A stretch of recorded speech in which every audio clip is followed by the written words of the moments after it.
আমার আল্লাহ বললেন ওই দিনটা এমন হবে, প্রথম ফু দেওয়ার পরে ইয়াউমা তারাউনাহা তাযহালু কুল্লু মুরদিয়া আম্মা আরদাত ওয়া তাদাউ কুল্লু যাতি হামলিন হামলাহা ওয়া তারান নাসা সুকারা ওয়া মা হুম বিসুকারা ওয়ালাকিন্না আযাবাল্লাহি শাদীদ। প্রথম ফু দেওয়ার পরে যেই মায়ের পেটে 6 মাস 8 মাস 9 মাসের বাচ্চা এখনো ডেলিভারি হয় নাই, দুনিয়াটা এত প্রচন্ড ভাবে এত ভয়াবহ ভাবে ঝাঁকুনি দিবে, ওই ঝাঁকুনির চোটে ওই মায়ের পেটটা ফেটে বাচ্চা মাটিতে পড়ে যাবে, ডেলিভারি হওয়া লাগবে না।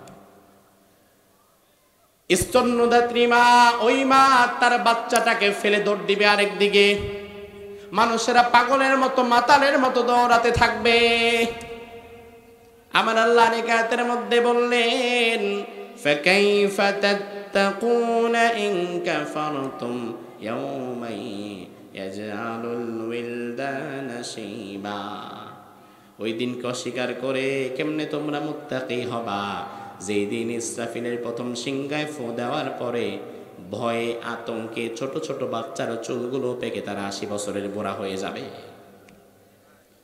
ছোট বাচ্চার মাথার চুল এক ফুয়ে পেকে যাবে, ভয়ে সবাই থরথর করে কাঁপবে আর দৌড়াবে, একে অপরকে বলবে হায় হায় আমাদের কি হলো, আমাদের বাঁচাবে কে।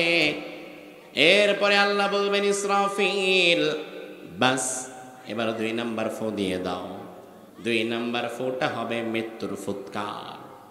এবার ইসরাফিল সিংহাটা নিয়ে 2 নাম্বার ফু দিচ্ছে। আল্লাহ রাব্বুল আলামিন কোরআনের মধ্যে সেটা তুলে দিলেন ওয়া নুফিখা ফিস সূরি ফাসাইকা মান ফিস সামাওয়াতি ওয়া মান ফিল আরদি ইল্লা মান শাআল্লাহ। দ্বিতীয় ফুৎকার যখন দিবে সব শেষ, একাকার মেসাকার হয়ে যাবে। দ্বিতীয় ফুৎকার দেওয়ার পরে কি হবে সেটা আল্লাহর এক সূরার মধ্যে বললেন ইযাস সামাউ ফাতারাত ওয়া ইযাল কাওয়াকিবু তাসারাত ওয়া ইযাল বিহারু ফুজ্জিরাত। ইযাস সামাউ ফাতারাত, আসমান বিদীর্ণ হয়ে যাবে। ও ভাইরা আমার, প্রথম ফুৎকারের পরে ভাঙবে জমিন, তখন আসমান ভাঙবে না। আর দ্বিতীয় ফুৎকারের পরে এবার আসমান ভাঙ্গা শুরু হবে। জমিন ভাঙ্গার চাইতে আসমান ভাঙ্গা আরো ভয়াবহ। কারণ এই যে চাঁদ, সূর্য, গ্রহ, নক্ষত্র, ইউরেনাস, নেপচুন, প্লুটো, কাইপার, স্যারেস, অ্যারিস, এগুলো সব জমিনের সাথে কানেক্টেড না, এগুলো আসমানের সাথে কানেক্টেড। একটা তসবি 100 দানার তসবি একটি সুতা দিয়ে যেমন ধরে রাখা হয়, গ্রহ, উপগ্রহ, ইউরেনাস, নেপচুন, সূর্য সহকারে এগুলোকে আল্লাহ তাআলা আসমান দিয়ে সব ধরে রেখেছে। আসমানটা যেদিন ভেঙে যাবে সেদিন সব একাকার করে টাস টাস করে মাটির নিচে পড়বে, মাটির দিকে পড়বে। তখনও কিন্তু আমরা মরি নাই, আসমানটা ভাঙছে, এবার পড়তেছে, এবার আর বাঁচা নাই। আপনি পাগল হয়ে যাবেন সেদিন। প্রথমে আপনি দেখলেন জমিন ভেঙে গেছে, এরপরে যখন দেখলেন আসমান ফেটে গেছে, আমার আল্লাহ বললেন ওয়া ইযাল কাওয়াকিবু তাসারাত, আসমানের গ্রহ নক্ষত্রগুলো নিচের দিকে একটা একটা করে পড়তে থাকবে। ও ভাই আমার, একটু হিসাবটা মিলান। দুনিয়া ধ্বংসের জন্য সব নক্ষত্রগুলোর মাটির মধ্যে পড়া দরকার নাই, শুধু সূর্য নামক নক্ষত্রটা যখন পড়বে তার জায়গায় তো পৃথিবীতে নাই। কারণ আমাদের পৃথিবীর চাইতে আয়তনের দিক থেকে সূর্যের আয়তন ছোট না বড়? জানেন কয় লক্ষ গুণ বড়? 13 লক্ষ গুণ বড়। ও ভাই আমার, একটু বিবেক দিয়ে ভাবেন, 13 লক্ষ গুণ বড় একটা জিনিস 13 লক্ষ গুণ ছোট একটা জিনিসের উপরে আছড়ে পড়তেছে। আয়তনের দিক থেকে সূর্য তো এত বড়, এর উপরে ওই সূর্যের তাপমাত্রা যেটা সহ্য করার মতো না। এই ভয়াবহ সূর্য যখন আমাদের উপরে পড়বে তখন সব আমরা একাকার মেসাকার হয়ে যাব। শুধু সূর্যটা পড়বে এমন নয়, বিজ্ঞান বলেছে আসমানের মধ্যে সূর্যের চাইতে কোটি গুণ বড় নক্ষত্রের সংখ্যা আরো কোটি কোটি, সব পড়বে। বাঁচতে পারবো না আমরা, বিভৎসতার মধ্য দিয়ে মরে যাব। তবে আমার আল্লাহ বললেন ওই দিনও আল্লাহ যাদেরকে চান তাদের বাঁচায় রাখবে। তাফসীরের মধ্যে এসেছে দ্বিতীয় ফুৎকারের পরেও আল্লাহ 12 জনকে বাঁচায় রাখবে। কয়জন? কয়জন? এই 12 জন কারা? তাফসীরের মধ্যে এসেছে তারা হচ্ছে আরশ বহনকারী 8 জন ফেরেশতা আর আল্লাহর বড় বড় 4 জন ফেরেশতা। এই 12 জন।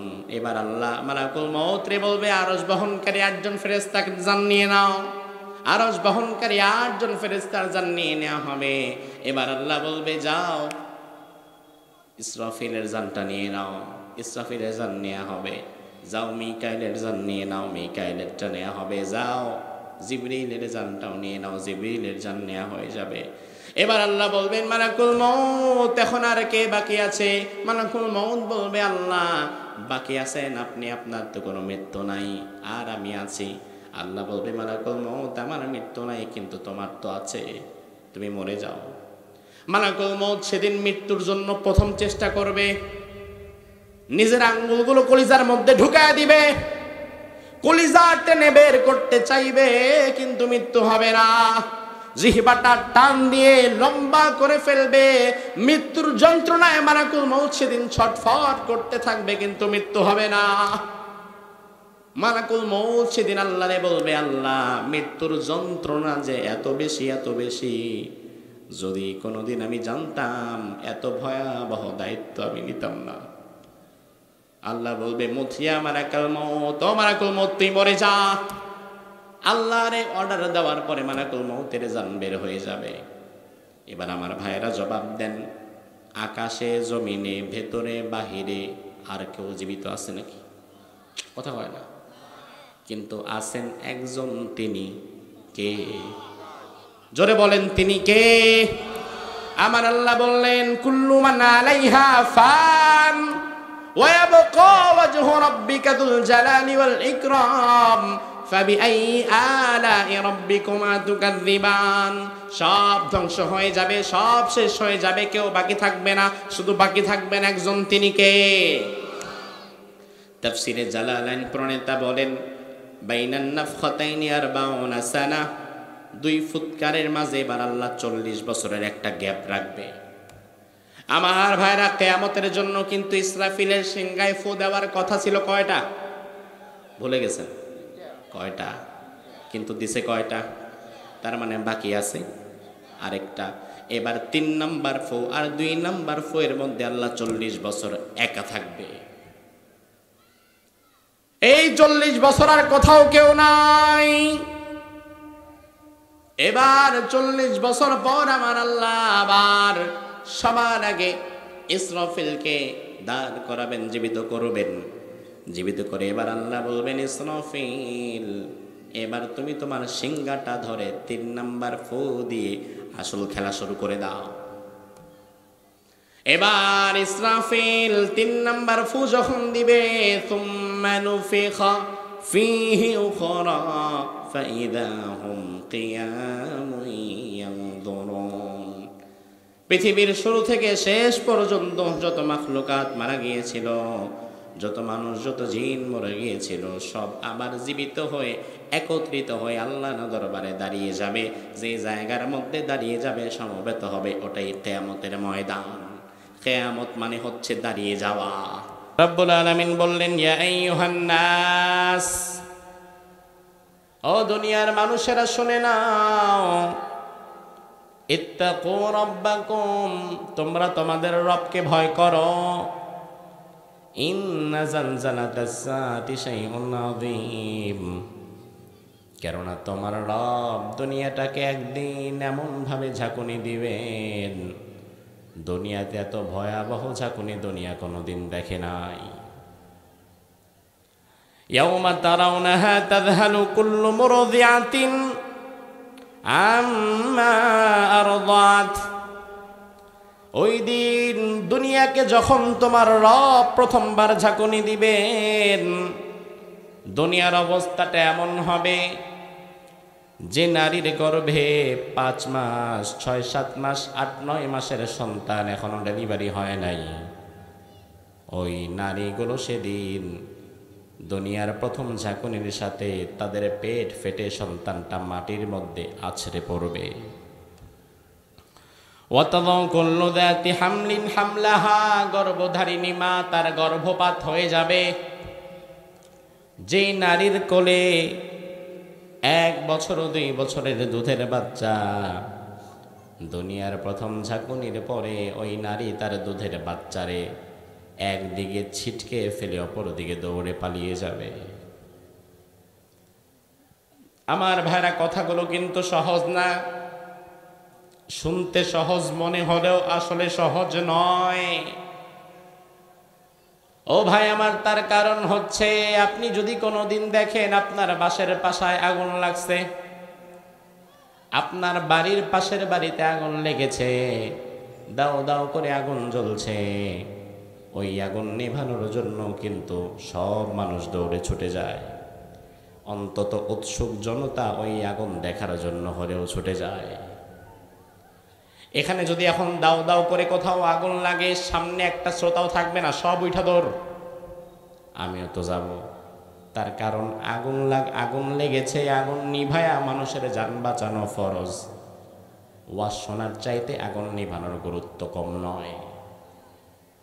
ও ভাই, আমি আপনারে বোঝাই, বাসার বাড়িতে আগুন লেগেছে, আশেপাশের সবাই দৌড়ে ছুটে গিয়েছে, কিন্তু যেই মায়ের কোলে একটা 1 বছর 1.5 বছরের দুধের বাচ্চা, ওই মা কিন্তু যাওয়ার সময় যদি ওই মাও আগুন দেখতে যায় কিংবা আগুন নেভাতে যায়, ওই মা কিন্তু ওনার 1 বছরের দুধের বাচ্চাটারে কোলে নিয়েই দৌড় দিবে।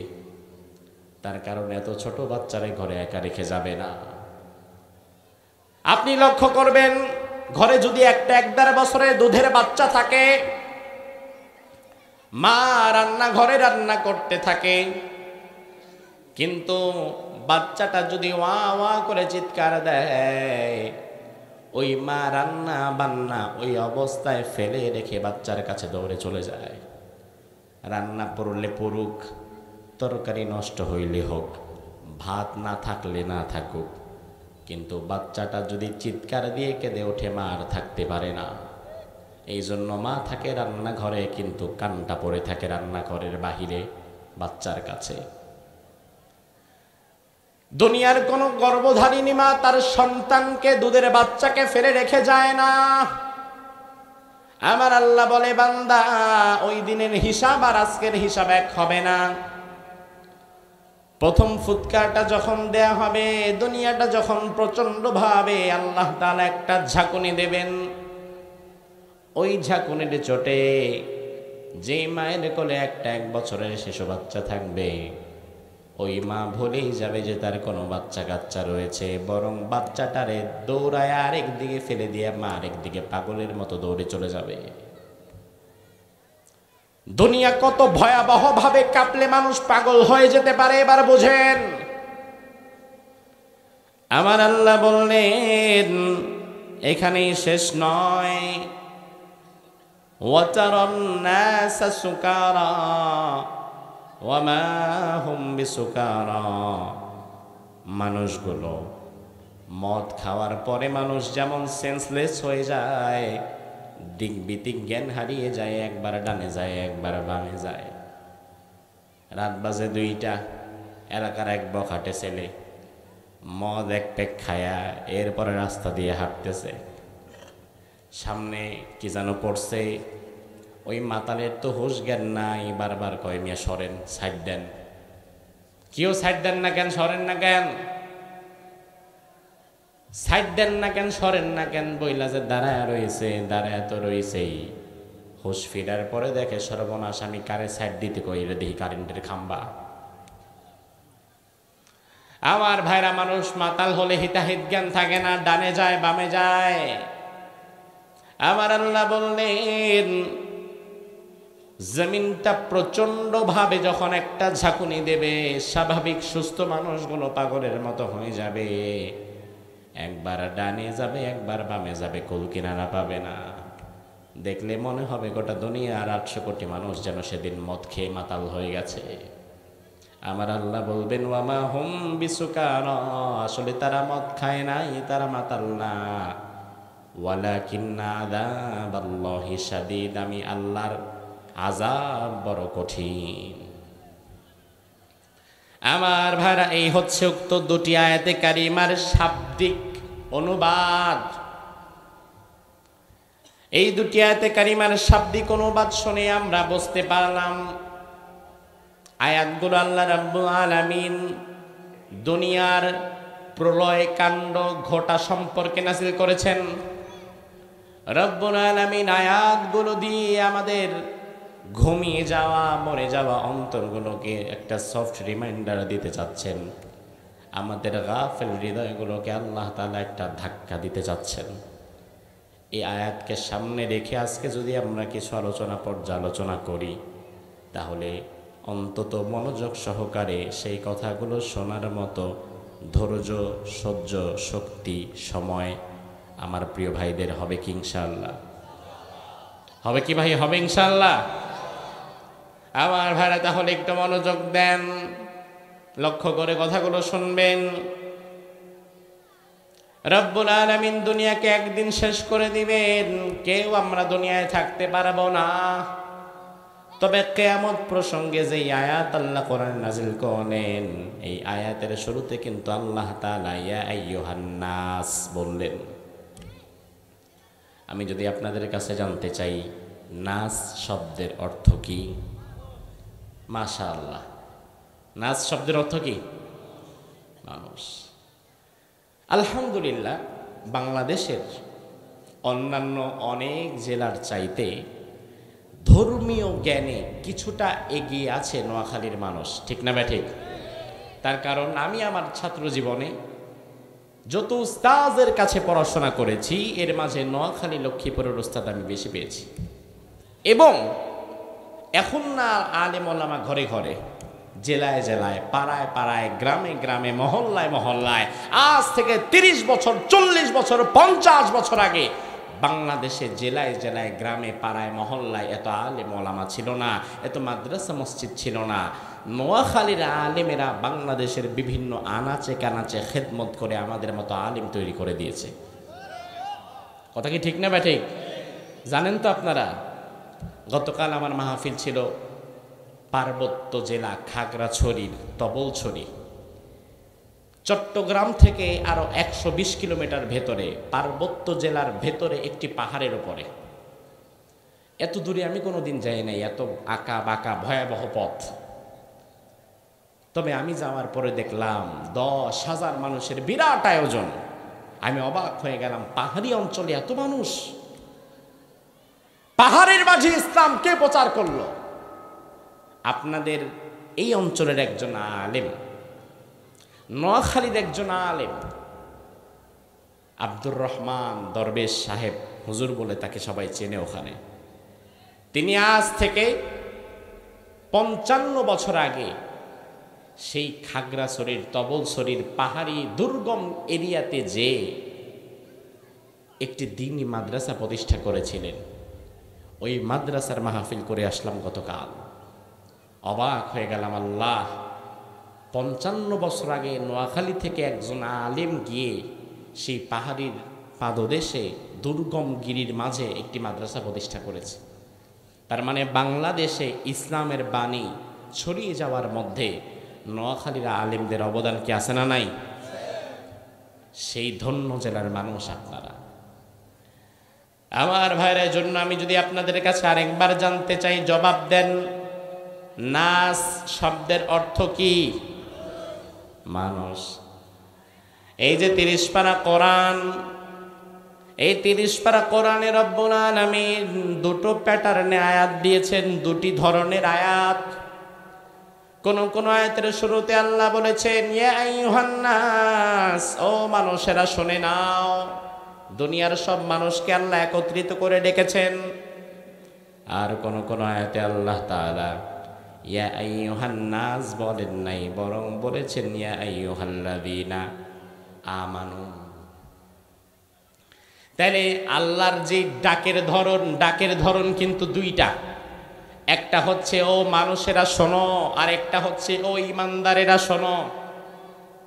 ও ভাই আমার, এবার একটু জবাব দেন। দুনিয়াতে বর্তমানে যে 800 কোটি মানুষের বসবাস রয়েছে, এই 800 কোটি মানুষের মধ্যে সবাই কি ইমানদার নাকি কিছু বেঈমানও আছে? কথা হয় না। সবাই কি ইমানদার নাকি কিছু বেঈমানও আছে? বেশি কি ইমানদার না বেঈমান? বেঈমান। আল্লাহ রাব্বুল আলামিন যে আয়াতের মাঝে ইয়া আইয়ুহান নাস বলেন, আপনি বুঝতে পারবেন ওই আয়াতটা গোটা দুনিয়ার 800 কোটি মানুষের জন্য প্রযোজ্য।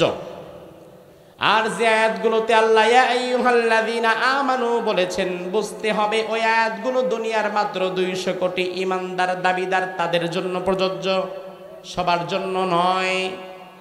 তাহলে কিয়ামতের আয়াতের মধ্যে আল্লাহ তাআলা ইয়া আইয়ুহাল্লাযীনা আমানু না বলে ইয়া আইয়ুহান নাস বললেন কেন? ও দুনিয়ার মানুষেরা শুনে নাও। এটা বলার কারণ কি? এটা বলার কারণ হচ্ছে কিয়ামতের বিভীষিকা, কিয়ামতের ভয়াবহতা শুধু ইমানদারদের জন্য না, গোটা দুনিয়ার সব মানুষের জন্যই। এখান থেকে কেউ বাঁচতে পারবে না।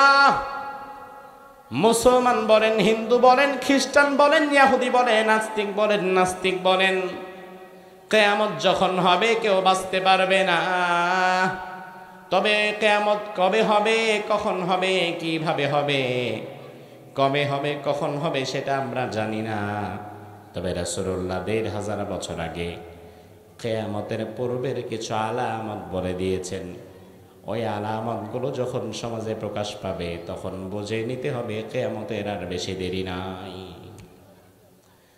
আপনার জ্বর আসার আগে কিন্তু শরীরটা একটু গরম হয়, জিহ্বার টেস্ট পাল্টে যায়, কপাল ঘেমে যায়, কপাল গরম হয়ে যায়, হাঁটুতে হাতে ব্যথা শুরু করে। একদিন হঠাৎ করে দুপুরবেলায় আপনি রোদে পুড়ে বৃষ্টিতে ভিজে ঘরে এসেছেন, খাওয়া দাওয়া করে ঘুমিয়ে গিয়েছেন। বিকাল বেলায় দেখলেন মাথার মধ্যে ব্যথা, শরীরটা ব্যথা করতেছে, জিহ্বাটা তেতো হয়ে গেছে। তখন কিন্তু আপনি সরল মনে বুঝে নেবেন যে আমার জ্বর আসতেছে। এটা হচ্ছে জ্বর আসার পূর্ব লক্ষণ। এই লক্ষণ দেখা দিলে বোঝা লাগবে জ্বর চলে আসতেছে, রাস্তা কাছাকাছি। তাইলে রব্বুল আলামিনের হাবিব মুহাম্মদুর রাসূলুল্লাহ ১৫০০ বছর আগে কিয়ামতের যেই আলামতগুলো বলে দিয়েছেন, ওই আলামতগুলো যদি আজকে আপনি হাদিস থেকে মেলাতে পারেন, এরপরে বুঝতে পারবেন কিয়ামতের কত দেরি আছে। কিয়ামত কবে হবে না হবে এটা আমরা জানি না, কিন্তু আলামতগুলো যদি মিলে যায় তাহলে বুঝে নিতে হবে কিয়ামতের বেশি দেরি নাই। আমার ভাইরা, হাদিসে কিন্তু কিয়ামতের অনেকগুলো আলামত বর্ণনা করা হয়েছে। তবে আমি আপনাদের সামনে আলামত প্রসঙ্গে এত লম্বা আলোচনা করতে পারবো না। সংক্ষিপ্ত আকারে আমি আপনাদের সামনে কিয়ামতের 12টা আলামত তুলে ধরব। হয়তো কয়েক মিনিট সময় লাগবে, তবে 12টা আলামত মনোযোগ সহকারে আপনি মিলাবেন। এই যে 12টা আলামত হুজুর হাদিস থেকে বলল, এবার দায়িত্ব হচ্ছে আপনার মিলিয়ে দেখা যে আমার সমাজে কোনটা আছে। মিলাতে পারবেন? কথা হয় না। ঘুমায় গেছেন? ঘুমিয়ে পড়েছেন? মিলাতে পারবেন ইনশাল্লাহ? তাহলে জবাব দেন, কয়টা আলামত বলবো? আমার এই পাশের ভাইয়েরা, এই যেদিকে তাকান, এই পাশের ভাইয়েরা, কয়টা আলামত বলবো আমরা? 12টা। কয়টা বলবো? কি আমি বানিয়ে না হাদিস থেকে? হাদিস থেকে। এবার হাদিস জামিয়া তিরমিজি 2211 নম্বর হাদিস। হাদিসের নাম্বারটা বলে রাখলে সুবিধা হয়, তার কারণ এখন জ্ঞান বিজ্ঞানের উৎকর্ষতার যুগ।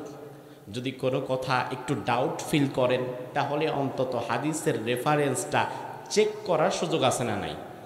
তাহলে আর সন্দেহটা নাই। আমার ভাইরা, জামিয়া তিরমিজির 2211 নম্বর হাদিসে রাসূলুল্লাহ কিয়ামতের মোট 12টা আলামত বলেছেন। জোরে কোন, কয়টা আলামত বলেছেন? এবার আপনাকে একটু মনোযোগ সহকারে শোনা লাগবে, এবং আমি দায়িত্বটা আপনার উপরে ছেড়ে দিলাম। একটা একটা আলামত বলবো আর আপনি একটা একটা করে মিলাবেন। যদি থাকে তাইলে বলবেন আছে, আর যদি না থাকে সমাজে তাইলে বলবেন নাই। পারবেন ইনশাআল্লাহ? আল্লাহর হাবিব বললেন কিয়ামতের 12টা আলামতের 1 নাম্বার আলামত হচ্ছে ইদাত্তুখিদাল ফাইউ দুআলা। কিয়ামতের 1 নাম্বার সামাজিক আলামত হচ্ছে যখন রাষ্ট্রীয় মাল, জনগণের ট্যাক্সের সম্পদ, জনগণের অর্থ সম্পদ জনগণের কল্যাণে ব্যয় না হয়ে জনগণের সম্পদ যখন কারো ব্যক্তিগত সম্পদের রূপ নিবে, তখন বুঝে নিবা কিয়ামতের আলামত শুরু হয়ে গেছে। এবার আমি জানি না আছে না নাই, কিন্তু আপনাদের কাছে জানতে চাই আলামতটা কি আছে না নাই? পৃথিবীর অন্যান্য দেশে থাকলে থাকুক, আলহামদুলিল্লাহ আল্লাহ বাঁচাইছে যে আমার বাংলাদেশে নাই। আমার ভাইরা, রাসূলুল্লাহ বললেন কি ১৫০০ বছর আগে, আপনি হুজুরের দিকে রাগ করবেন না যে হুজুর দেখেই কথা বলে। হুজুর তো নিজের কথা বলে না, হুজুর রাসূলুল্লাহর কথা বলে। এজন্য রাসূলের কথা শোনার পরে যদি কারো খারাপ লাগে তাইলে বুঝে নিবে হুজুরের কথা খারাপ লাগে নাই, লেগেছে নবীজির কথা। আর নবীজির কথা যার খারাপ লাগে বুঝতে হবে তার ঈমানটাই নাই। রাসূলুল্লাহ ১৫০০ বছর আগে বললেন ইদাত্তুখিদাল ফাইউ দুআলা, জনগণের মাল যখন ব্যক্তিগত মালের রূপ নিবে তখন বুঝে নিতে হবে কিয়ামতের আলামত শুরু হয়ে গেছে। বিগত দিনে আমরা তো মনে করি বাংলাদেশে যা হয়েছে সবটাই তো কিয়ামতের আলামত। তাইলে আল্লাহর হাবিব সাল্লাল্লাহু আলাইহি ওয়াসাল্লাম 2 নম্বরে বললেন ওয়াল আমানাতু মাগরামা, আমানতের মাল লুটের মালে পরিণত হবে। আমানতের মাল লুটের মালে মানে কি আমার ভাই? রাত্রিবেলা আপনার ঘরে ডাকাত পড়েছে, ডাকাতকে আপনি চেনেন না। আর ডাকাতি যারা করে এরা স্বাভাবিকত নিজ এলাকায় করে না, অনেক দূরে দূরে গিয়ে করে যেখানে তারে কেউ চেনে না। রাত 2টা 3টার দিকে আপনার ঘরে ডাকাত পড়েছে, ডাকাত আপনার ঘর থেকে মূল্যবান জিনিসপত্র সব নিয়ে গেল। এবার ডাকাতি কে করছে আপনি চিনেন না, ঘরে কোনো সিসি ক্যামেরাও নাই। পরের দিন যদি অজ্ঞাতনামা হিসাবে আপনি মামলা করলেও করতে পারেন, কিন্তু ওই ডাকাত যে কারা সেটা প্রশাসনও আর খুঁজে পাবে না। তাইলে ডাকাত যদি খুঁজে না পায়, ডাকাত যা সম্পদ লুণ্ঠন করে নিয়েছে, আপনার যত মাল ডাকাত লুট করে নিয়েছে, ওই মাল কি আবার ফিরায়া আনা যাবে? কথা কয় না, যাবে? অসম্ভব। আল্লাহর হাবিব বললেন কিয়ামতের আগে মানুষের আমানতটা এমন হয়ে যাবে, আপনি কাউকে বিশ্বাস করে একটা আমানত দিয়েছেন, ভাই আমানতটা রাখেন। হয়তো আমানত হতে পারে কথা, কিংবা আমানত হতে পারে আপনার অর্থ সম্পদ, কিংবা আমানত হতে পারে আপনার ব্যাংকে কিছু টাকা রাখা। হঠাৎ করে এমন সময় আসবে, লুটের মাল যেমন আর ফেরত পাওয়া যায় না, আমানতের মাল আর ফেরত পাওয়া যাবে না। আল্লাহর হাবিব সাল্লাল্লাহু আলাইহি ওয়াসাল্লাম 3 নম্বরে বললেন কিয়ামতের 3 নম্বর আলামত হচ্ছে ওয়াজ যাকাতু মাগরামা। ধনীরা যাকাত সহজে দিতে চাইবে না, বরং যাকাত দেওয়াটাকে তারা জরিমানা মনে করবে এবং ধনীদের মধ্যে যাকাত না দেওয়ার প্রবণতা বেড়ে যাবে। আমাদের বাংলাদেশে এমন হাজারো ধনী আছে বছরে বছরে হজে যায়, প্রচুর টাকা খরচ করে ছেলের বিয়েতে, মেয়ের বিয়েতে, নিজের আরামায়েশের জন্য, কিন্তু বছর শেষে যাকাত তার উপরে যা এসেছে যাকাত ঠিক মতো দেয় না। এমন ধনী অন্তত নোয়াখালীতে তো নাই, আসেনি? আস্তাগফিরুল্লাহ। রাসূলুল্লাহ বললেন ওই দিনের ধনীরা, কিয়ামতের পূর্বের সমাজের ধনীরা যাকাত দেওয়াটাকে তারা জরিমানা দেওয়া মনে করবে। এখন ধনীরা সেটাই মনে করে। ইসলামে যাকাতের বিধান হচ্ছে 100 টাকায় 2.5 টাকা। তাহলে টাকা যদি থাকে 1000, টাকা যদি থাকে 1 লক্ষ, যাকাত আসবে 2,500। টাকা যদি থাকে 1 কোটি, যাকাত আসবে 2.5 কত হাজার। এখন টাকা যদি থাকে 100 কোটি, জাকাত আসে কিন্তু ওই বেডার 2.5 কোটি। বর্তমানে 100 কোটি টাকা তো মানুষের কাছে কোনো টাকাই না। আপনি গরিব মানুষ, আমি গরিব মানুষ, আমার কাছে অনেক টাকা, ওরে বাবা 100 কোটি টাকা।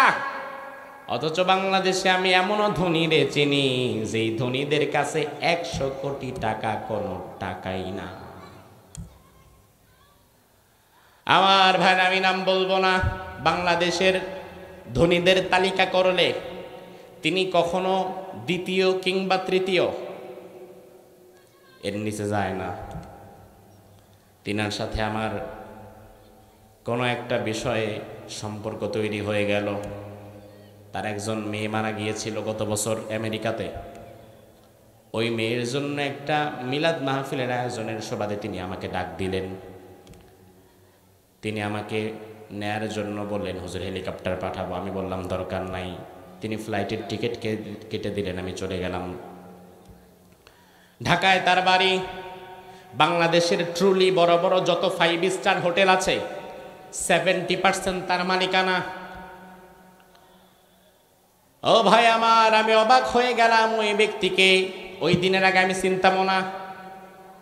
ওই গ্রুপের সিও আমাকে ফোন করেছে যে স্যার আপনার সাথে কথা বলবে। তিনি আমাকে ফোন দিয়ে বললেন, হুজুর আমি আপনাকে একটু চাচ্ছি, আপনাকে দিয়ে আমি দোয়া করাবো। আমি গেলাম সেখানে।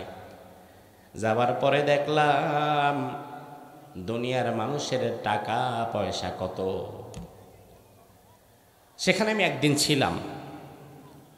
ওই কোম্পানির সিও যিনি, সিওকে আমি একবার কথায় কথায় বললাম যে ভাই, আপনারা বাংলাদেশের শীর্ষস্থানীয় ধনীদের মধ্যে আপনাদের প্রতিযোগিতা চলে। বিগত গভর্নমেন্ট তাকে কয়েকবার নমিনেশন দেওয়ার জন্য চেষ্টা করেছিল, কিন্তু উনি নমিনেশন নেয় নাই। তো আমি বললাম যে আপনারা তো ভাই বাংলাদেশের মধ্যে ওয়ান অফ দ্য বেস্ট ধনীদের তালিকা করলে, আমার খুব জানতে ইচ্ছা করে যে কি পরিমাণ সম্পদ আপনাদের আছে বা থাকতে পারে। তো তিনি বললেন, আসলে আসলে স্যার তো সব সম্পদ ফ্লাশ করে না, বেশ কিছু ঝামেলা আছে, সব সম্পদ দেখানো যায় না, কিন্তু যতটুকু মোটামুটি দেখানো যায় তাতেই আমাদের সম্পদ হচ্ছে 60,000 কোটি টাকা। আপনি সুবহানাল্লাহ কয়ে লাভ কি? আপনার তো 60 কোটি টাকাও নাই। আমি অবাক, 60,000 কোটি টাকা! সুবহানাল্লাহ। আমি চিন্তা করলাম 60,000 কোটি টাকা, অথচ ওই লোকটা দাঁড়াইলে আমার চাইতে 2 ইঞ্চি খাটো, জিবাটার এত টাকা। এবং এই টাকা পয়সা খাওয়ার জন্য ওনার পরবর্তী বংশধরও নাই। মেয়ে ছিল 3টা, একটা মারা গেছে, 2 জন মেয়ে আছে, তারা তাদের মতো। আমি চিন্তা করলাম 60,000 কোটি টাকা খাওয়ার জন্য তার বংশধর নাই, কোনো ছেলে নাই, তার অবর্তমানে এই বিশাল সাম্রাজ্য ধরে রাখার মতো কেউ নাই। আমি বললাম, আপনার স্যার উনি কি পৈতৃক সূত্রে এত টাকার মালিক? বলে না, গরিব মানুষ ছিল, গরিব মানুষ, সেখান থেকে ধীরে ধীরে ধীরে ধীরে উঠে এসেছে। গ্রুপ অফ কোম্পানির নাম বললে সবাই চিনে যাবেন, কিন্তু নামটা বললাম না। আমি অবাক হয়ে গেলাম, আহারে দুনিয়াতে মানুষের কি পরিমাণ সম্পদ থাকতে পারে। তিনি আমারে আলোচনা, ওই দিন আমি যে আলোচনা করেছিলাম, আলোচনা পরে তিনি আমারে বলল, হুজুর আপনার কি লাগবে বলেন, কি চান? এখন আমি তো মনে মনে চিন্তা করতেছি 30,000 কোটি দিয়ে দেন। চাইলে কম যাব কেন? আমি বললাম কিছু চাই না, তবে আমি প্রত্যন্ত অঞ্চলে একটি মাদ্রাসা করছি, পরিকল্পনা আছে। এই মাহফিলগুলো থেকে জাহাদিয়া তোফা পাই, সব ওখানে ঢালি, সব খরচ করি ওখানে। আমি বললাম, আপনি যদি কিছু দিতে চান ওখানে যায়েন, ওখানে গিয়ে দেখার পরে যদি কিছু দেওয়ার মানসিকতা থাকে দিয়ে দিয়েন। তিনি একদিন গেলেন সেখানে, যেখানে আমার মসজিদ মাদ্রাসা তৈরি করছি, যেটা মাদ্রাসা দেখলেন। মাদ্রাসা দেখে তিনি বললেন, হুজুর ছোটবেলার কথা আমার মনে পড়ে গেছে, কারণ আমিও এক সময় এমন একটা মাদ্রাসায় ভর্তি হয়েছিলাম স্বাধীনতার আগে। এরপরে বল, হুজুরা আমি কি করব এখানে বলেন? আমি বললাম, মসজিদের জন্য আমি একটু জায়গা নিতে চাচ্ছি, বাট এত টাকা আমার কাছে নাই। কত টাকা? এই 70-80 লাখ টাকা। তিনি তার সিওকে বললেন, এই জায়গাটা দিয়ে দাও। বললেন আপনি সিওর সাথে যোগাযোগ করিয়েন, এই জায়গার টাকা আমি দিয়ে দেব। তার মানে 70-80 লাখ তো দূরের কথা, এই 100 কোটি টাকাও তার কাছে কোনো টাকা না।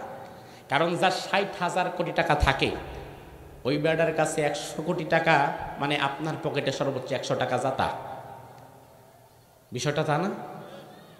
তার মানে আমার ভাইরা আবার একটু লক্ষ্য করেন, 100 কোটি টাকা থাকলে যদি 2.5 কোটি টাকা জাকাত দেওয়া লাগে, 1000 কোটি টাকা থাকলে জাকাত দেওয়া লাগবে 250 কোটি টাকা। আর সেখানে 60,000 কোটি টাকা থাকলে জাকাত দেওয়া লাগে কত, চিন্তা করেন। আমার ভাইরা, আমি একদিন রমজানে তিনি আমাকে দাওয়াত করলেন, আমি তার কাছে গেলাম, কথা প্রসঙ্গে তাকে আমি জাকাতের বিষয়ে কিছু কথা বললাম। আমি বললাম আপনি যে এত জায়গায় দান করেন, ভালো ভালো কাজও তো আপনি করেন, কিন্তু আমার মাদ্রাসায় দান করাটা আপনার জন্য ফরজ না, এখানে দান করাটা নফল। আপনি যদি আমার সারা জীবনে 5টা টাকা আমার মসজিদ মাদ্রাসায় না দেন আপনি জাহান্নামী হবেন না, কিন্তু আপনি যদি জাকাতটা হিসাব করে না দেন ফরজ লঙ্ঘন করার কারণে আপনি জাহান্নামী হয়ে যাবেন। আমি তারে বললাম দেখেন, আমারে যা দেওয়ার দিলেন, বাহিরে মানুষকে যা দেওয়ার দিলেন, আমার বড় জানতে ইচ্ছা করে আপনি কি জাকাত ঠিক মতো দেন নাকি? তিনি আমারে জবাবটা কি দিয়েছেন শোনেন। তিনি বলেন জাকাত দেওয়া কি দরকার, আমি তো এমনিতেই অনেক দান করি। তার মানে আমি দেখলাম ওই ভদ্রলোক জাকাত দেওয়া যে ইসলামের ফরজ বিধান এটারে গুরুত্বই দেয় না। আমার ভাইরা, তার মানে হচ্ছে আপনি যদি আমার মতো হুজুররে 1 কোটি টাকা দিয়ে দেন, বাহিরে প্রত্যেক মাহফিলে এসে 50 লক্ষ টাকা করে দান করেন, যদিও এটা তো পারবেন না, তবু ধরলাম এতগুলো টাকা আপনি দিয়ে দেন, এলাকার প্রত্যেকটা মসজিদে আপনি দান করেন, প্রত্যেক হুজুররে আপনি হাদিয়া দেন, প্রত্যেক মাদ্রাসায় আপনি দান করেন, প্রত্যেক আলেমদেরকে আপনি ভালোবাসেন, কিন্তু আপনি যদি ইসলামের ফরজ বিধান জাকাতটাকে হিসাব করে পাই টু পাই আদায় না করেন, ফরজ লঙ্ঘন করার কারণে এতগুলা নফল করেও কিন্তু লাভ নাই, আপনারে জাহান্নামী হওয়া লাগবে। ঠিক কিনা?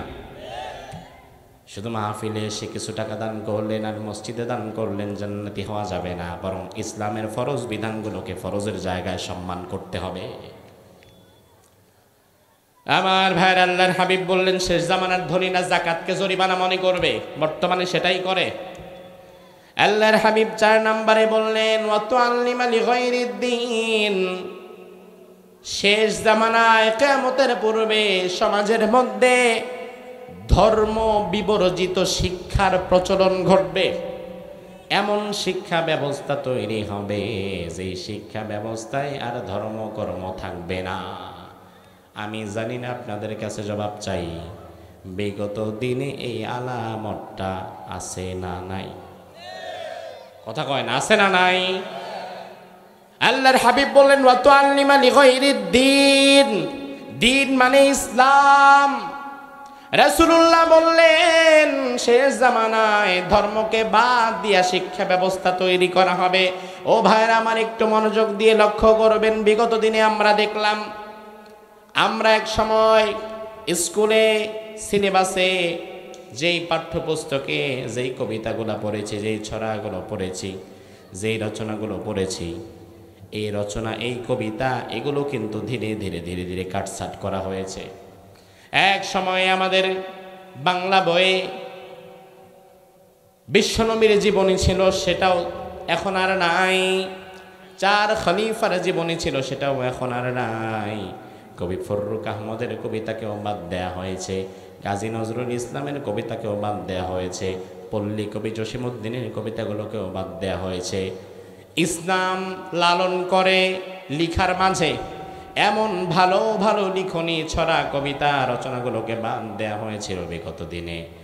এগুলোকে বাদ দিতে দিতে দিতে সিলেবাসটাকে এমনভাবে তৈরি করে দেওয়া হয়েছিল, বিগত 2-3 বছর তো আমরা দেখলাম সিলেবাসের মধ্যে আর কোনো ইসলাম শিক্ষাই নাই। ঠিক কিনা? আপনারা জানেন না বিষয়টা?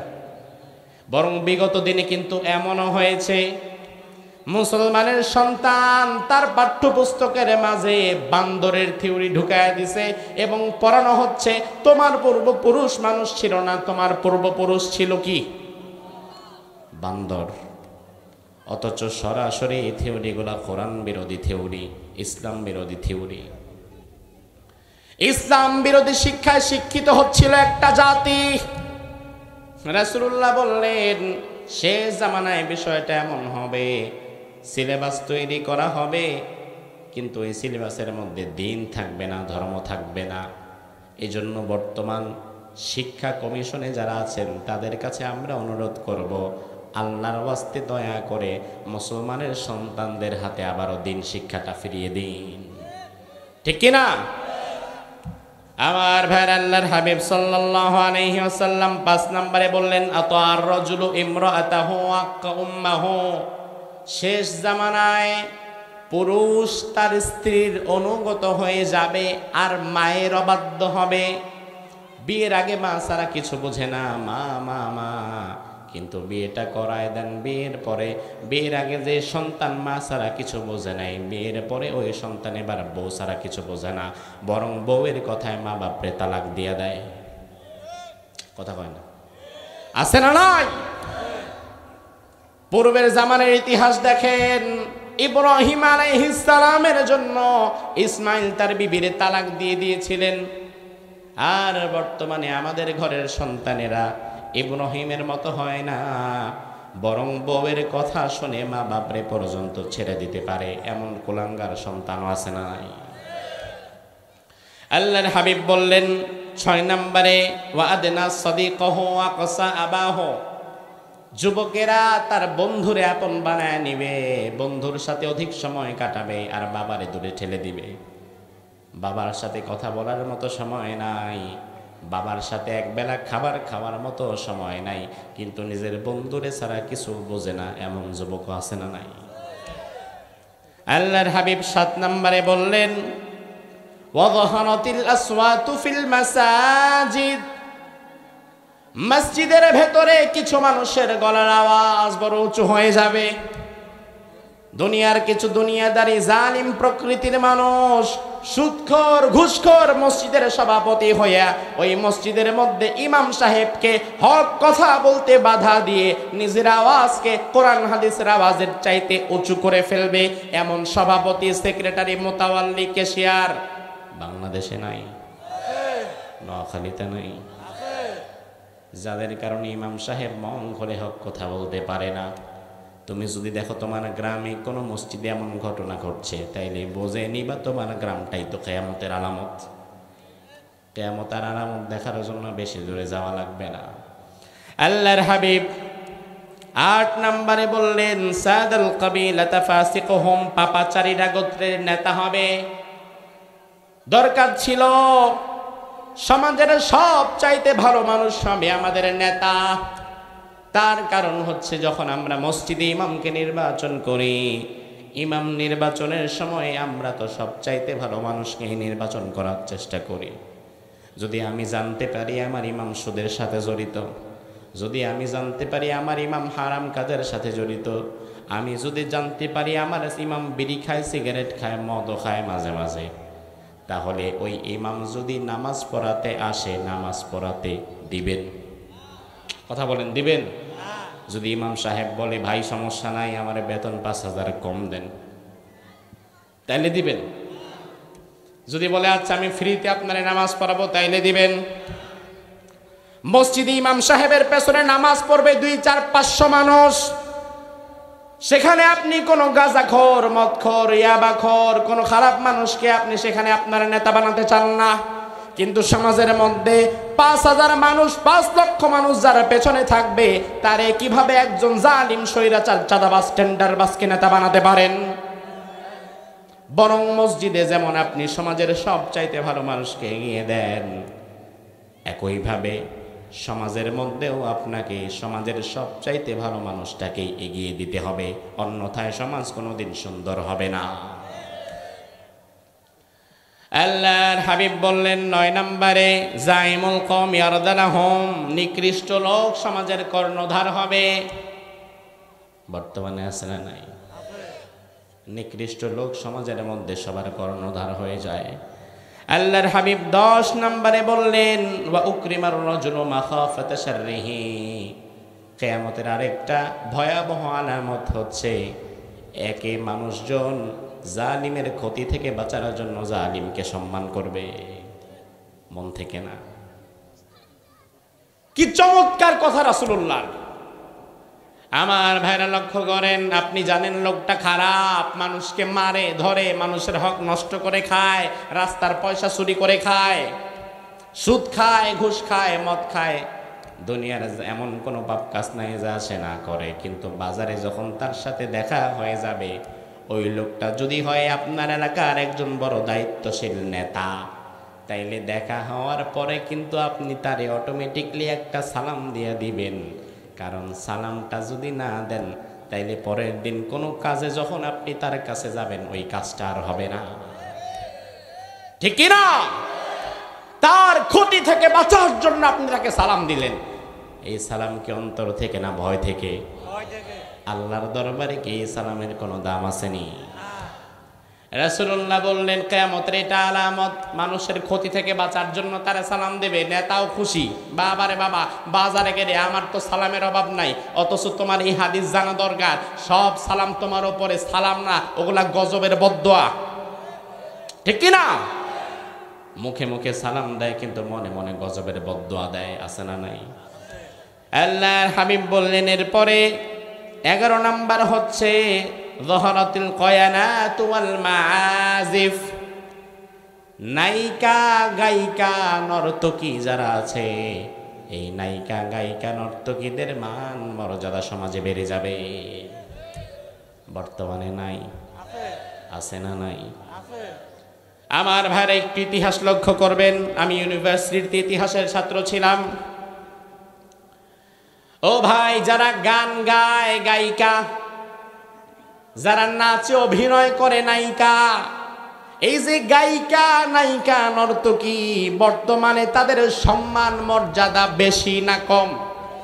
কথা কয় না। কিন্তু আজ থেকে বেশি দূরে যাওয়া লাগবে না, অন্তত 150-200 বছর আগে তাকান। 150-200-300 বছর আগে কিন্তু এই কেন্দ্রিক মানুষের কোনো মর্যাদা ছিলই না। কারণ তখনও কিন্তু যারা গান গায় তারা ছিল, যারা নাচে তারা ছিল, অঙ্গভঙ্গি যারা দেখায় তারা ছিল। তবে তাদেরকে ইতিহাসের পাঠ অধ্যয়নের মাধ্যমে আমরা জানতে পারি, আজ থেকে কয়েকশো বছর আগে বাংলায় যখন রাজা বাদশাদের শাসন ছিল, তখন রাজা বাদশাদের খাস কামরায় এক শ্রেণীর নারী গান গাইতো, নাচতো, তাদেরকে বলা হতো বাইজি। কি বলা হতো? কি বলা হতো? বাইজি। আজকে দরকার হলে গুগলে সার্চ করবা বাইজি, তাইলে ইতিহাস পেয়ে যাবা।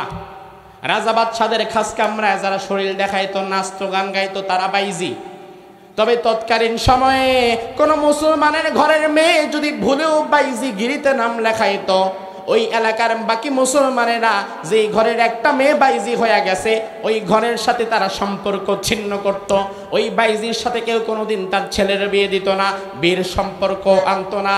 এমনকি বিষয়টা এমন হতো, ওই বাইজিগিরি যারা করতো তারা বুক ফুলে সমাজে চলতো না। সারা রাত রাজা বাদশারা দরবারে গিয়া নাচতো। সকালবেলায় রাজা বাদশারা খুশি হয়ে গলা থেকে একটা মালা খুলে দিয়ে দিত, কিংবা 2-4-5টা মোহর ছড়ে দিত। ওইটা নিয়ে মাথাটা ঢাইকা, মাথাটা নিচু করে আস্তে আস্তে ঘরে চলে আসতো, কাউকে জানাইতো না। কারণ সে যে নাচে গান গায়, বাইজিগিরি করে, এটা ছিল অসম্মানের, লজ্জার। তবে হঠাৎ করে আজকে সেসব বাইজিদের সম্মান এত কেন? ওই বাইজিরা আজকে সমাজে বুক ফুলায়া চলে কেন? বর্তমানে যারা গান গায়, অভিনয় করে, গায়িকা নায়িকা, আমি তো মনে করি ওই 200 বছর আগের বাইজিদের যা মর্যাদা, বর্তমানে গায়িকা নায়িকা তাদেরও তাই হওয়া দরকার। কারণ বর্তমানের গায়িকা নায়িকারা হচ্ছে 200 বছর আগের বাইজিদের আপডেট ভার্সন।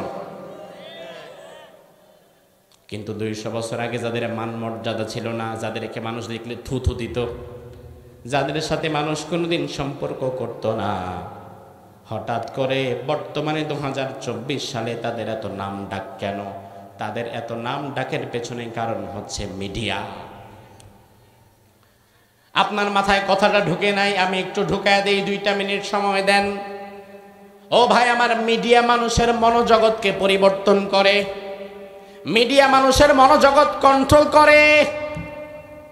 মিডিয়া সাদাকে কালো, কালোকে সাদা বানাতে পারে, দিনকে রাত, রাতকে দিন বানাতে পারে, খোলাকে বন্ধ, বন্দরে খোলা বানাইতে পারে, এমনকি ভালো মানুষরে খারাপ মানুষ আর খারাপ মানুষে ভালো মানুষও বানায় দেখাইতে পারে। পারে কিনা? পারে কিনা? মিডিয়া যদি আজকে ধরেন আপনার এলাকায় আমি আলোচনা করতেছি, এই মুহূর্তে এখন বাজে রাত 10টা 14, আগামীকাল যদি বাংলাদেশের সবগুলা মিডিয়া একত্রে নিউজ করা শুরু করে, রাত 10টা 14 সময় ইয়াহিয়া তাকি ঢাকার মগবাজারে একজন নারীর সাথে অপকর্ম করেছে, এবং মিডিয়া যদি কিছু ফেক ছবি আর নিউজ বানাইতে পারে, আগামীকাল কিন্তু দেখবেন বাংলাদেশের সব মানুষ বিশ্বাস না করলেও অন্তত 1/2 কোটি মানুষ বিশ্বাস করেই নিবে। সব মিডিয়া দেখাচ্ছে, ও ভাই আমার এই নিউজ একদিন 2 দিন দেখালো, একদিন 2 দিন 4-5 দিন দেখানোর পরে বিষয়টা যেটা হবে, গোটা বাংলাদেশের 18 কোটি মানুষ সবাই আমার অপকর্ম বিশ্বাস করে নেবে। শুধুমাত্র একমাত্র বিশ্বাস করবে না তারা যারা আমার সামনে এই মুহূর্তেও বসা, কারণ তারা বলবে না, হইতেই পারে না, কারণ হুজুর তখন আমাদের সামনে ওয়াজ করতেছিল। কিন্তু আপনাদের বিশ্বাস করা দিয়ে আর না করা দিয়ে কার কি, কারণ আপনি সংখ্যায় -0%ও না, আপনি আছেন মাত্র 50, 60, 100, 200 জন, আর অন্যদিকে বিশ্বাস করার পক্ষে আছে 18 কোটি। তাইলে আপনার অবিশ্বাস দিয়ে কোনো লাভ নাই, আমারে কালার করে ফেলবেই। আবার মিডিয়া যদি চায় এলাকার চিহ্নিত মার্ডারিস্ট, রেপিস্ট, খারাপ মানুষ, এমন মানুষ যদি মিডিয়ারে জায়গা মতো কাজে লাগায় ফেলতে পারে, তাইলে মিডিয়ারে কাজে লাগানোর মধ্য দিয়া এলাকার সব চাইতে খারাপ মানুষটারও মিডিয়া বড় আল্লাহর ওলি বানায় দেখায় লাগায় দিছে সুপারস্টার। এবার লাগায় এই নিউজ বারবার করে যারা প্রচার করলো, মানুষও চিন্তা করলো সুপারস্টার মানে তো আকাশের তারা, এটা তো অনেক সম্মানিত, তাইলে যারা এই জায়গায় কাজ করে তাদের তো সম্মান করা ঠিক না, তারাও অনেক সম্মানিত। এজন্য আমরা দেখতে পেলাম যে নারীরা এক সময় নাচতো গাইতো, ওই নাচনেওয়ালি আর গায়নেওয়ালি, ওই শরীর দেখানেওয়ালি মহিলাও এক সময় বাংলাদেশের পবিত্র সংসদের মধ্যে ঢুকে গেছে। আল্লাহর কোরআনের কথা বলল 50 বছর, 50 বছর সারা বাংলাদেশে যিনি তাফসীর করলেন, যার হাতে হাত রেখে হাজার হাজার মুসলিম ইসলাম গ্রহণ করলো, এই দাজ্জাল মিডিয়া তার মতো একজন আল্লাহর ওলিকে হত্যাকারী, ধর্ষণকারী বানায়া, রাজাকার বানায়া জেলের মধ্যে ঢুকায়া দিল। অন্যদিকে মমতাজের মতো সারা জীবন শরীর বিক্রি করেছে এমন নাপাক মহিলারে সুপারস্টার বানায়া এই দাজ্জাল মিডিয়াগুলো সংসদে ঢুকায়া দিয়েছে।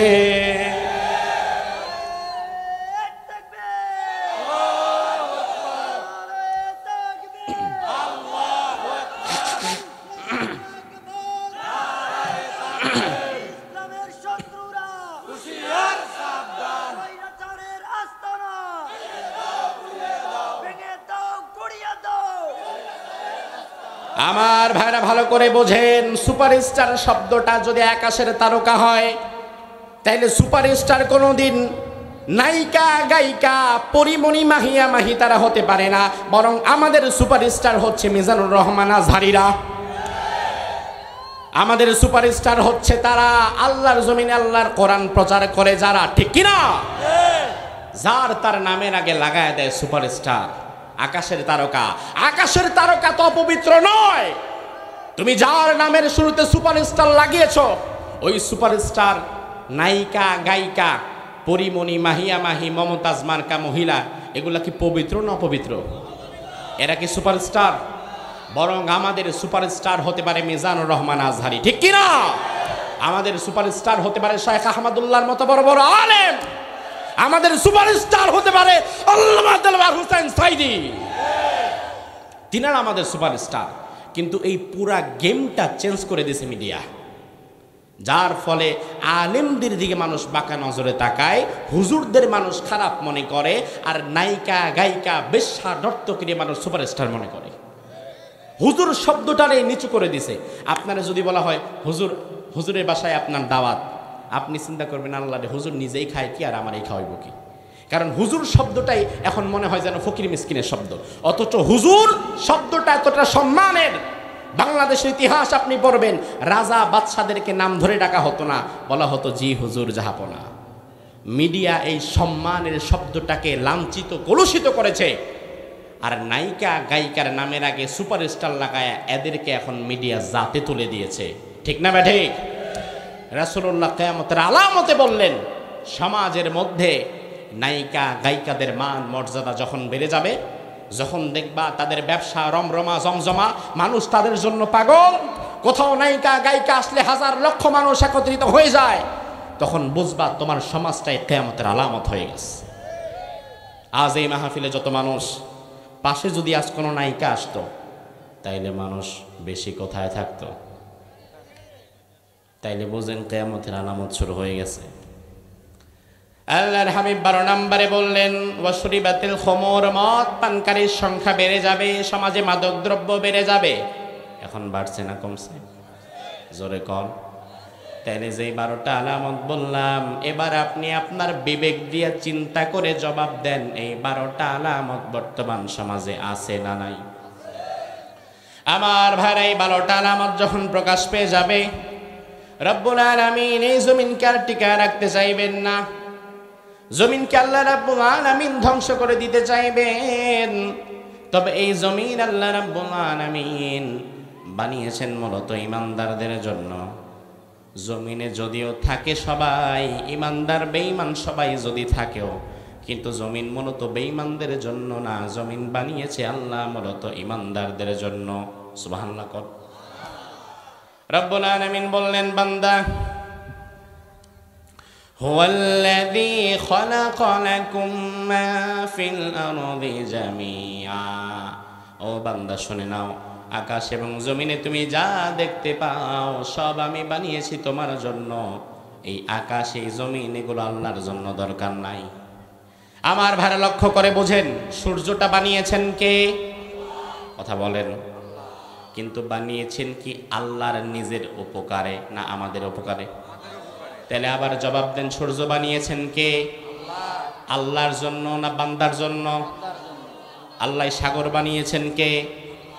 আল্লাহর জন্য না বান্দার জন্য? জমিন বানিয়েছেন কে? দরকারটা কি আল্লাহর না বান্দার? আল্লাহ বললেন, বান্দা, দুনিয়ার সব আমি বানিয়েছি তোমার জন্য, আমার কোনো কিছুই দরকার নাই। এবার যদি আমরা বলি আল্লাহ তাইলে আমাদের বানালেন কেন? আল্লাহ বলে, বান্দা, ওয়ামা খালাকাতুল জিন্না ওয়াল ইনসা ইল্লা লিয়াবুদুন, তোদেরকে বানিয়েছি শুধু আমার ইবাদতের জন্য। তাইলে আমার ভাইরা সূত্রটা বুঝেন, আকাশ এবং জমিনে যা আছে সব আল্লাহ বানালেন আমাদের জন্য, আর আমাদেরকে বানালেন আল্লাহর জন্য। ঠিক কিনা? তাইলে আকাশ এবং জমিনে যা আছে বানিয়েছেন কে? কাদের জন্য? আমাদের জন্য। আর আমাদের বানিয়েছেন কে? কিন্তু সেটা কার জন্য? আল্লাহর জন্য। এজন্য আপনি যতদিন আল্লাহর জন্য কাজ করবেন, আল্লাহ ততদিন দুনিয়াকে আপনার জন্য টিকায় রাখবেন। আপনি যখন আল্লাহর কাছ থেকে বের হয়ে যাবেন, আল্লাহ তাআলা তখন জমিনটাকেও রাখবে না। ও ভাই আমার, তার কারণ হচ্ছে রব্বুল আলামিন কোরআনের মধ্যে বললেন, ইন্না রাব্বাকুমুল্লাহুল্লাযী খালাকাস সামাওয়াতি ওয়াল আরদা ফি সিত্তাতি আইয়াম। আমি আল্লাহ রাব্বুল আলামিন আকাশ এবং জমিন বানিয়েছি, তবে আকাশ এবং জমিন বানাতে আমার সময় লেগেছে 6 দিন। কয় দিন? জোরে কও। 6 দিন কেন লাগে? আমার আল্লাহ তো কোনো কিছু বানাতে চাইলে 6 দিন লাগার তো প্রশ্নই আসে না। বরং ইয়াসিনে আল্লাহ বলেছেন, ইদা আরাদা শাইআন আইয়াকুলা লাহু কুন ফায়াকুন। আমার আল্লাহ যদি কোনো কিছু বানাতে চায় 6 দিন লাগার কথা নয়, বরং কুন বললে ফায়াকুন হয়ে যায়, হও সাথে সাথে হয়ে যেত। আল্লাহ যদি বলতো আকাশ হও হয়ে যেত, জমিন হও হয়ে যেত, সাগর হও হয়ে যেত, পাহাড় হও হয়ে যেত, মুহূর্তের মধ্যেই তো কাজ হয়ে যেত। তাইলে আকাশ এবং জমিন বানাতে আল্লাহ 6 দিন সময় কেন নিলেন? তার পেছনেও কারণ আছে না নাই? আমার ভাইরা, কারণটা একটু বুঝিয়ে দেই।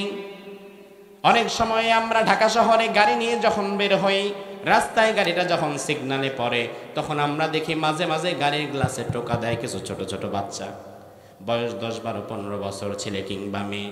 একদিন গাড়ির গ্লাস খুলে বললাম, কি চাও? বলে, স্যার একটা মালা নেন। বললাম, তোমার নাম কি? বলে, রহিমা। আমি বললাম, রহিমা, বয়স কত তোমার? বলে, 14 বছর। আমি বললাম, মালার দাম কত? বলে, 20 টাকা। যদিও মালাটা আমার দরকার নাই, আমি মাহফিলের জন্য বের হয়েছি, কিন্তু আমি চিন্তা করলাম আমার দরকার না থাকলেও মালাটা কিনলে হয়তো রহিমা দুপুরবেলা খাইতে পারবে। এই জন্য সবসময় নিজের দরকার প্রাধান্য দিয়েন না, অনেক সময় অন্যের দরকার প্রাধান্য দিয়ে কিছু কেনাকাটা করবেন। অনেক সময় বাজারে দেখবেন সন্ধ্যার দিকে কিছু মুরব্বী বসে থাকে, সামনে একটা মরা লাউ, কিছু মরা শাক পাতা, 2, 4, 5 হাঁড়ি লেবু, তার পুরা বাজারটা কিনতে আপনার 200-300 টাকাও লাগবে না। আপনি 200-300 টাকায় এর চাইতে ভালো বাজারের ভেতরে গিয়ে করতে পারেন, কিন্তু আল্লাহ যদি আপনার ক্ষমতা দেয়, আপনি দয়া করে 300 টাকা দিয়ে সবটা কিনে নেন। ও ভাই আমার, সব সময় নিজের প্রয়োজন দেখবেন না, অনেক সময় অন্যের প্রয়োজনকেও প্রাধান্য দিবেন। আমি রহিমাকে বললাম, ঠিক আছে একটা মালা দাও। একটা মালা দিল, 20টা টাকা নিয়ে গেল। এবার আমি বসে বসে একদিন মালাটা দেখতেছি আসলে দিলটা কি। দেখলাম 12-15টা ছোট ছোট ফুল, কিন্তু সব ফুল একরকম না। কিছু ফুল শুকায় গেছে, কিছু ফুলের পাপড়ি মরে গেছে, আর কিছু ফুল ভালো, কিন্তু সবগুলো একসাথে মালা গাঁথলে মোটামুটি খারাপ লাগে না। এবার আমার ভাইরা, আমি আপনাদেরকে বোঝাই, শোনেন। এই যে রহিমা, সে 20 টাকার মালা বিক্রি করলো আমার কাছে। এই 20 টাকার মালার ধরন যা, যদি কোনোদিন বিষয়টা এমন হয় রহিমা তার আপনজনের জন্য একটা ফুলের মালা বানাবে, তাহলে তখন আমাকে বিক্রি করার জন্য মালা যেমন, আর আপনজনকে দেওয়ার জন্য মালা একরকম হবে না। বরং সেদিন সবচাইতে ভালো বাছাইকৃত ফুলগুলোকে সে আলাদা করবে, ধীরে সুস্থে সুন্দরভাবে গাঁথুনি দিবে। আমার কাছে 20 টাকার মালা বানাইতে রহিমার যদি লাগতো 5 মিনিট, আজকে আপনজনের জন্য ধীরে সুস্থে সুন্দরভাবে মালা বানাইতে রহিমার লাগবে আধা ঘন্টা। ঠিক কিনা? আল্লাহ তাআলা তো বললেই হয়ে যেত, আকাশ হও, জমিন হও, পাহাড় হও, সাগর হও। কিন্তু আল্লাহ সময় নিলেন, ভেবে চিনতে ধীরে সুস্থে 6 দিন সময় নিলেন। কারণ আকাশ এবং জমিনে থাকবে আল্লাহর প্রিয় গোলামেরা। আল্লাহর প্রিয় গোলামেরা যেন নির্বিঘ্নে ভালোভাবে থাকতে পারে, এজন্য কোন জায়গায় সূর্যটা বসাতে হবে, কোন জায়গা থেকে চাঁদ উঠবে, তারকাগুলো বিশাল আকাশে কিভাবে থাকবে, Uranus, Neptune, Pluto, Kuiper, Ceres, প্রত্যেকটা কোন কোন কক্ষপথে কোনটা বিচরণ করবে, আল্লাহ তাআলা 6 দিন সময় নিয়ে সব ধীরে সুস্থে বানিয়ে দিলেন। সুবহানাল্লাহ। আমার ভাইরা, এই যে সুন্দর করে আল্লাহ বানালেন, তাহলে এত সুন্দর পৃথিবী আল্লাহ আবার ধ্বংস করবেন কেন? এত সুন্দর পৃথিবীটাকে আল্লাহ তাআলা ঝাঁকুনি দিয়ে আবার ভেঙে ফেলবেন কেন? কেন আল্লাহ ভেঙে ফেলবেন? ও ভাই, তার কারণ হচ্ছে যাদের জন্য বানানো হয় তারা যদি না থাকে, তাইলে ওই জিনিসের আর কোনো মূল্য নাই। এই যে আজকের প্যান্ডেলটা সুন্দর না মাশাআল্লাহ, এতগুলো লাইট, এই যে ফুল, আবার হ্যালোজেন লাইট, এই যে আবার সামনে ফুল, কি চমৎকার লাল গালিচা বেছানো একটা স্টেজ। আর আধা ঘন্টার মধ্যে যখন মাহফিলটা শেষ হয়ে যাবে, আমি মোনাজাত করে চলে যাব, আমার অতিথিরা সে যে যার বাসায় চলে যাবে, উপস্থিত শ্রোতারাও যে যার মতো বিদায় হয়ে যাবে। 1 ঘন্টা পরে খোঁজ নিলে দেখবেন পুরা মাঠটা খালি। ওই মুহূর্তে ডেকোরেটরের ছেলেটা আস্তে আস্তে লাইটটা খুলে ফেলবে, ফুলগুলো খুলে ফেলবে, শামিয়ানা খুলে ফেলবে। আপনি যদি বলেন, ভাই কি করেন, পাগল হয়ে গেছেন নাকি, খুলেন কেন? সুন্দর লাগতেছিল পরিবেশটা, সুন্দর পরিবেশটা আপনি খুলছেন কেন? ফুলগুলো কেন সরাচ্ছেন? লাইনগুলো কেন বন্ধ করছেন? এত সুন্দর শামিয়ানা কেন সরিয়ে দিচ্ছেন?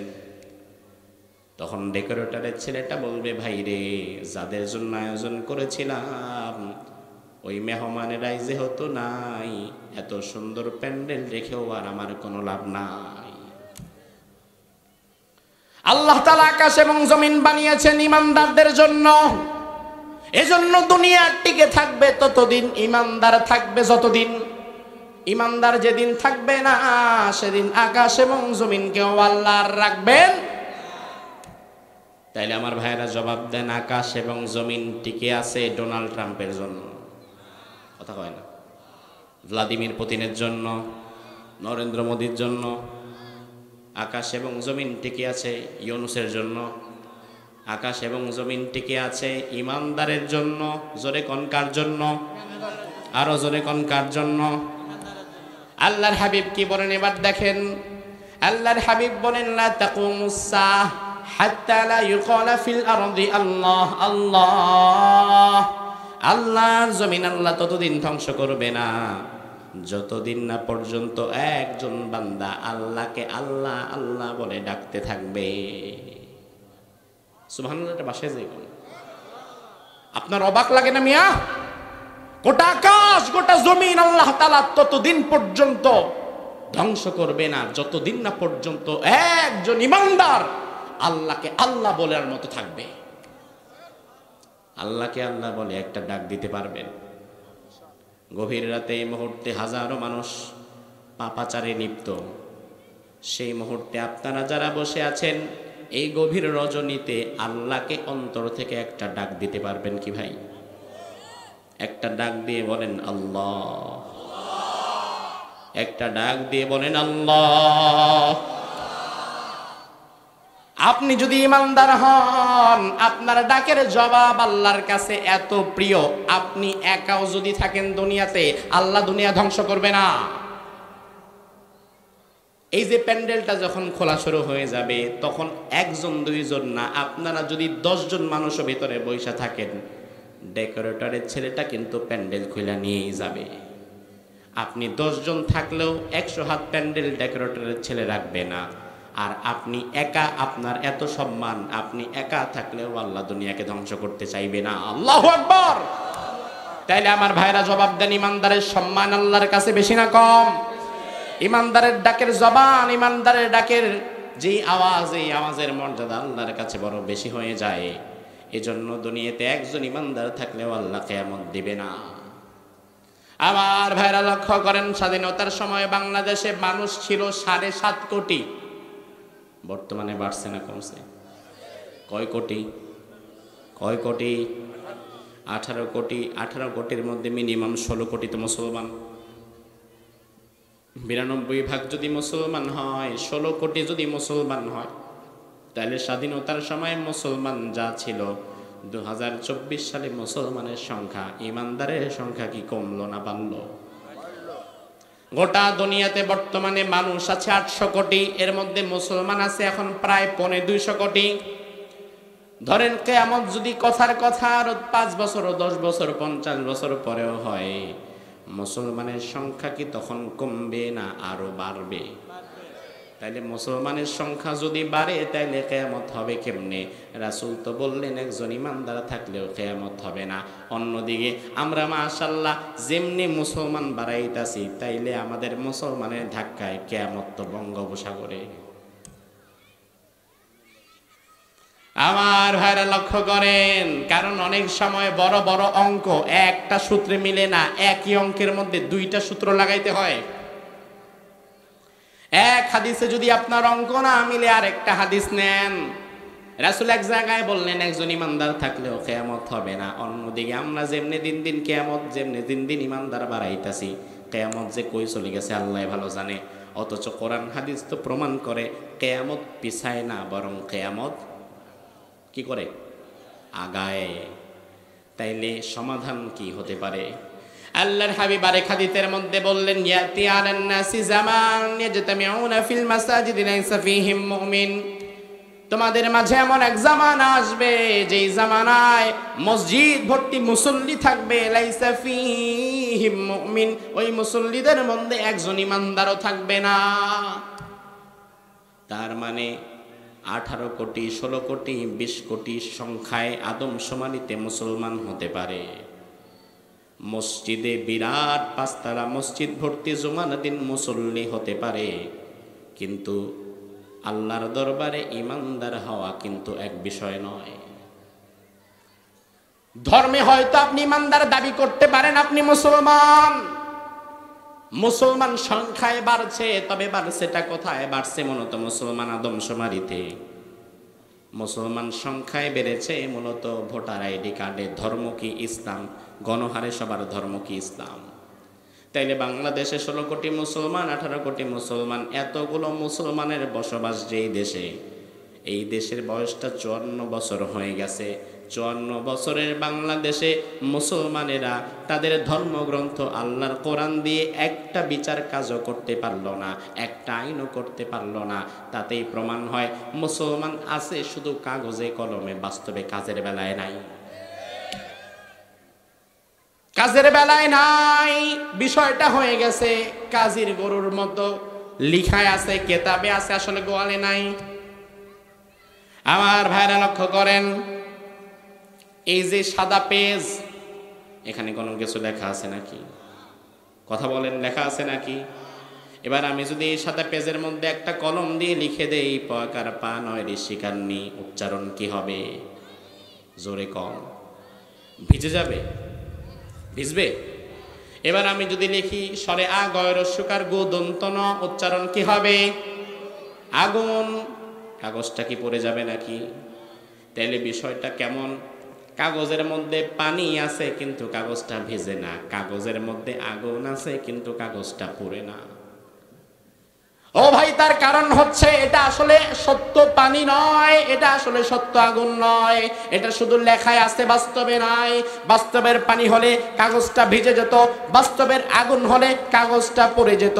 কিন্তু লেখার পানি দিয়া যেমন কাগজ ভিজে না, লেখার আগুন দিয়া যেমন কাগজ পুড়ে না, একইভাবে শুধুমাত্র নামের মুসলমান দিয়েও আল্লাহর দরবারে ইমানদার হওয়া যায় না। আপনি শুধু আছেন নামে, কামে নাই। নয়তো 54 বছরের বাংলাদেশে যারা এই ক্ষমতায় গিয়েছে, কোনো হিন্দু ক্ষমতায় যায় নাই, খ্রিস্টান যায় নাই, বৌদ্ধ ইহুদি নাসারা যায় নাই।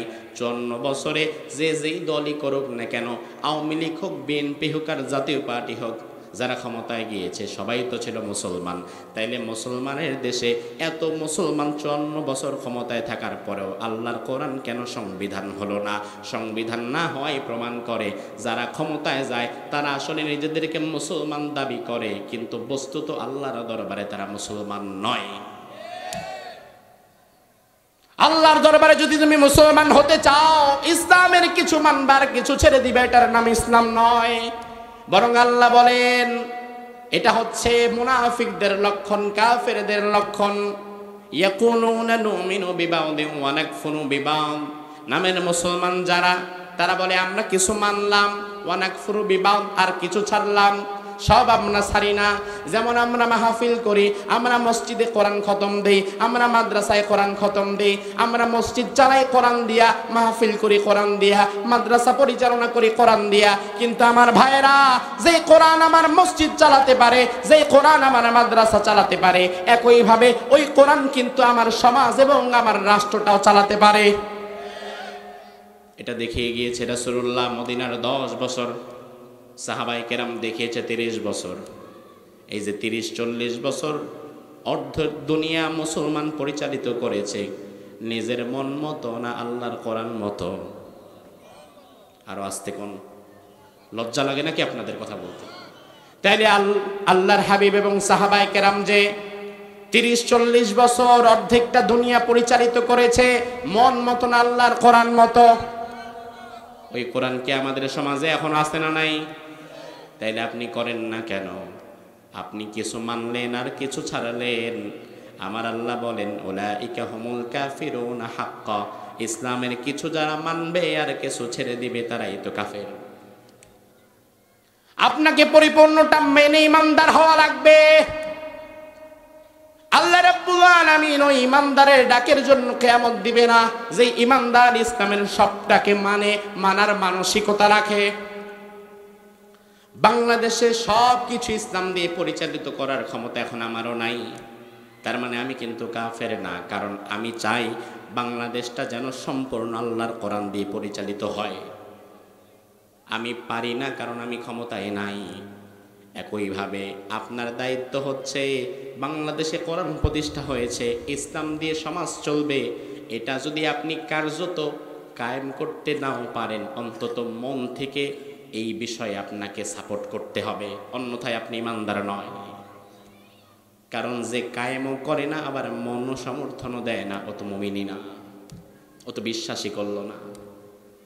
আমার ভাইরা, দুনিয়া থেকে এইভাবে ধীরে ধীরে ইমানদাররা বিদায় হয়ে যাবে। আসল ইমানদাররা যখন বিদায় হয়ে যাবে, গোটা দুনিয়ায় শত শত কোটি মুসলমান থাকবে আমাদের মতো, টুপিদারিওয়ালা থাকবে আমাদের মতো, এত মুসলমান থাকবে, কিন্তু ইমানদার থাকবে না। আল্লাহ তাআলা এই মুসলমানদের উপরে তখন আকাশটা ভেঙে দিবে, জমিনটা ভেঙে দিবে। আসলে আল্লাহর খাতায় তো কোনো ইমানদার নাই। ইমানদার সারা দুনিয়ার ইমানদার কমতে কমতে একেবারে শূন্যের কোঠায় চলে আসবে। গোটা পৃথিবী ব্যাপী যখন অল্প কিছু ইমানদার ছড়িয়ে ছিটিয়ে থাকবে, রাসূলুল্লাহ বললেন, ইন্নাল্লাহা ইয়াবাতু রিহাম মিনাল ইয়ামান আলয়ানা মিনাল হারির। আল্লাহ তাআলা তখন ইয়ামান দেশ থেকে একটা মৃদু বাতাস পাঠাবেন। ওই বাতাস পৃথিবীর পূর্ব থেকে পশ্চিম দিগন্ত পর্যন্ত একটা টহল দিবে। ওই বাতাসটা ওই সময় যত ইমানদারের বুকের মধ্যে লাগবে, ওই গুটি কয়েক ইমানদার ওই বাতাসটা লাগার সাথে সাথে তাদের আহসানের সাথে মৃত্যু হয়ে যাবে। এভাবে আল্লাহ তাআলা দুনিয়ার সব ইমানদারদের তুলে নিয়ে যাবেন, আর বাকি দুনিয়াতে থাকবে কোটি কোটি মানুষ, শত শত কোটি মানুষ থাকবে আমাদের মতো মুসলমান। রাসূলুল্লাহ বললেন, হঠাৎ একদিন জুমার নামাজের দিন, জুমার দিন আসরের সময় একদিন হঠাৎ করে ইসরাফিল একটা ফু দিয়ে দিবে। আপনি মনে করেন কিয়ামত 1000 বছর পরে, 100 বছর পরে আমি পাবো না, কিন্তু রাসূল বললেন কিয়ামত এমন সময় হবে দুনিয়ার কেউ কল্পনাও করতে পারবে না যে আজকে কিয়ামত। মা ইয়ানজুরুনা ইল্লা সাইহাতান ওয়াহিদাতান তাখুযুহুম ওয়া হুম ইয়াখসিমুন। মানুষেরা বাকবিতণ্ডায় বাজারে কেনা বেচা নিয়ে ব্যস্ত থাকবে, কিয়ামত যে কিভাবে হবে কেউ টেরও পাবে না। আল্লাহর হাবিব বললেন, একজন ব্যক্তি ভাত মাখাচ্ছে, ভাত মাখায়া লোকমা তুলবে মুখের মধ্যে, ভাতটা মাখায়া মুখের মধ্যে লোকমা তোলার আগেই দেখবে কিয়ামত শুরু হয়ে গেছে।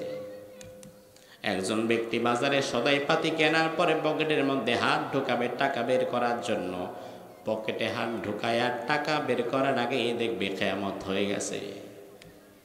কিয়ামতটা সহজভাবে হবে না।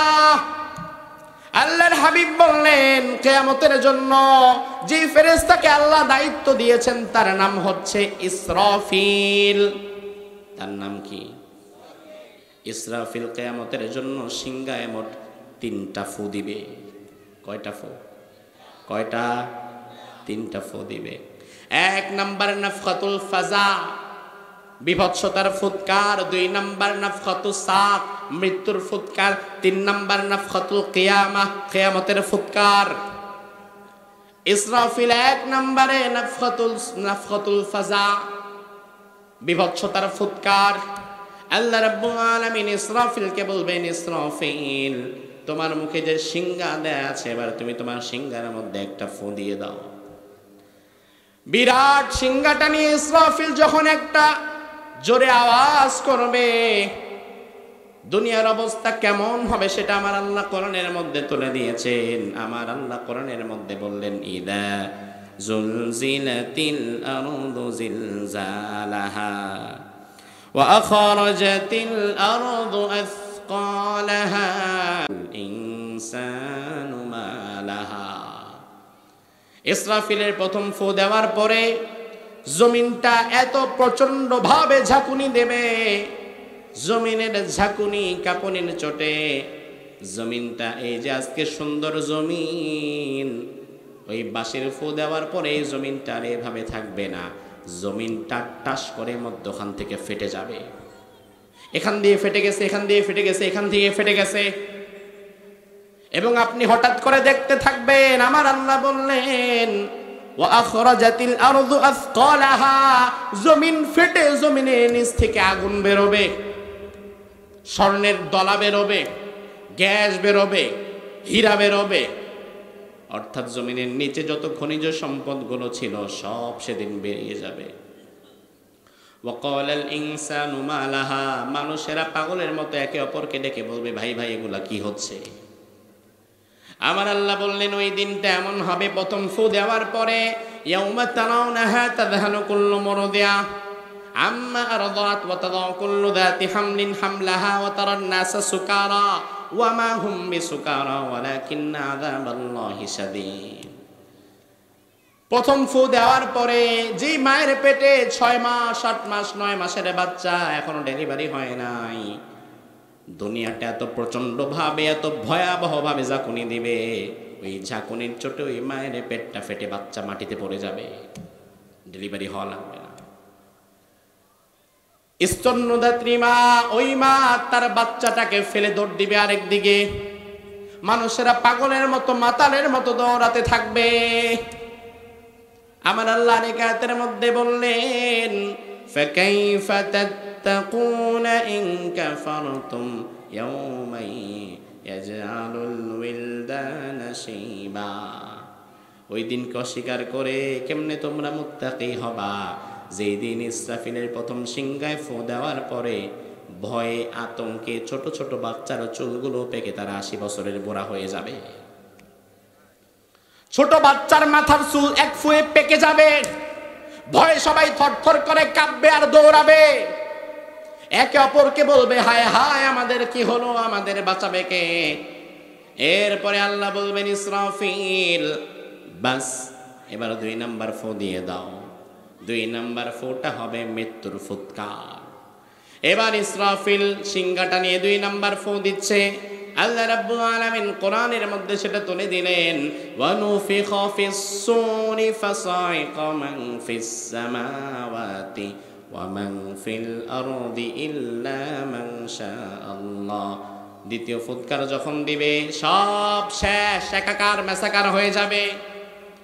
দ্বিতীয় ফুৎকার দেওয়ার পরে কি হবে সেটা আল্লাহর এক সূরার মধ্যে বললেন, ইযাস সামাউ ফাতারাত ওয়া ইযাল কাওয়াকিবু তাসারাত ওয়া ইযাল বিহারু ফুজ্জিরাত। ইযাস সামাউ ফাতারাত, আসমান বিদীর্ণ হয়ে যাবে। ও ভাইরা আমার, প্রথম ফুৎকারের পরে ভাঙবে জমিন, তখন আসমান ভাঙবে না। আর দ্বিতীয় ফুৎকারের পরে এবার আসমান ভাঙ্গা শুরু হবে। জমিন ভাঙ্গার চাইতে আসমান ভাঙ্গা আরো ভয়াবহ। কারণ এই যে চাঁদ, সূর্য, গ্রহ, নক্ষত্র, ইউরেনাস, নেপচুন, প্লুটো, কাইপার, স্যারেস, অ্যারিস, এগুলো সব জমিনের সাথে কানেক্টেড না, এগুলো আসমানের সাথে কানেক্টেড। একটা তসবি 100 দানার তসবি একটি সুতা দিয়ে যেমন ধরে রাখা হয়, গ্রহ, উপগ্রহ, ইউরেনাস, নেপচুন, সূর্য সহকারে এগুলোকে আল্লাহ তাআলা আসমান দিয়ে সব ধরে রেখেছে।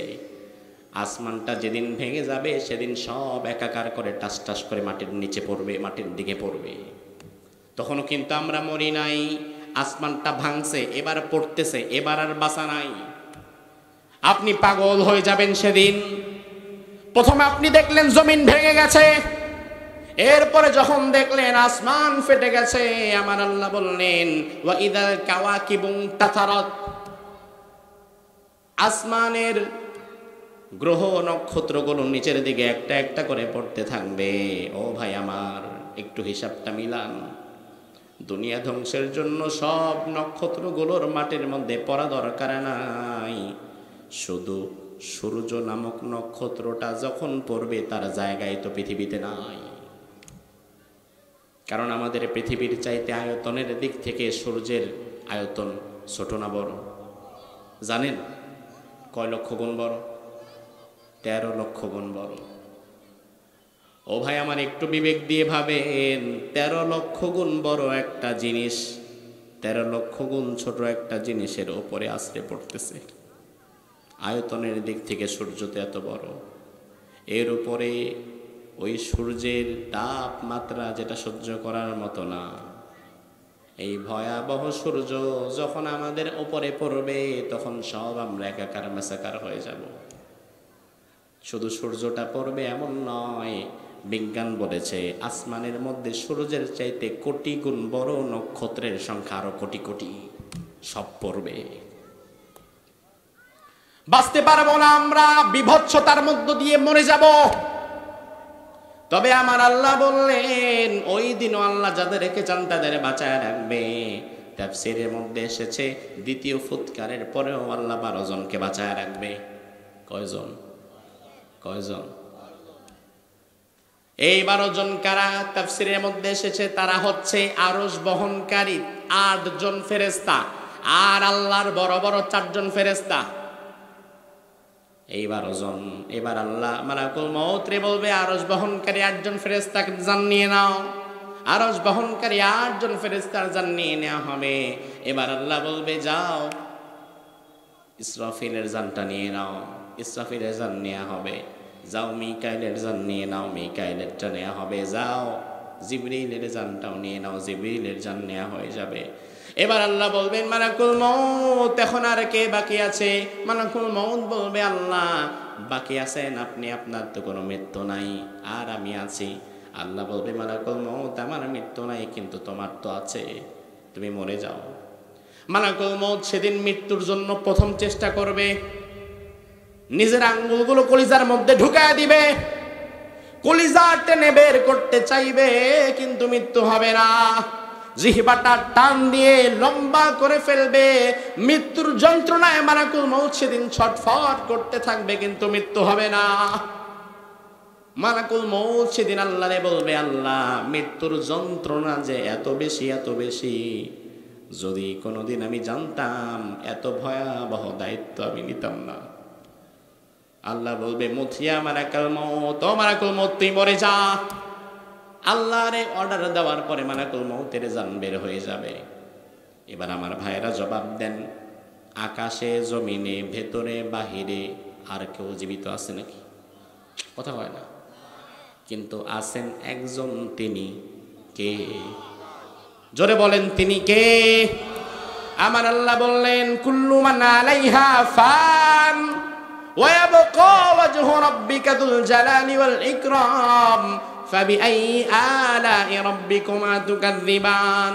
সব ধ্বংস হয়ে যাবে, সব শেষ হয়ে যাবে, কেউ বাকি থাকবে না, শুধু বাকি থাকবেন একজন, তিনি কে?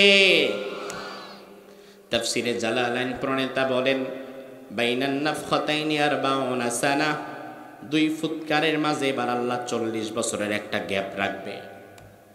আমার ভাইরা কিয়ামতের জন্য কিন্তু ইসরাফিলের সিংহায় ফু দেওয়ার কথা ছিল কয়টা? ভুলে গেছেন কয়টা? কিন্তু দিছে কয়টা? তার মানে বাকি আছে আরেকটা।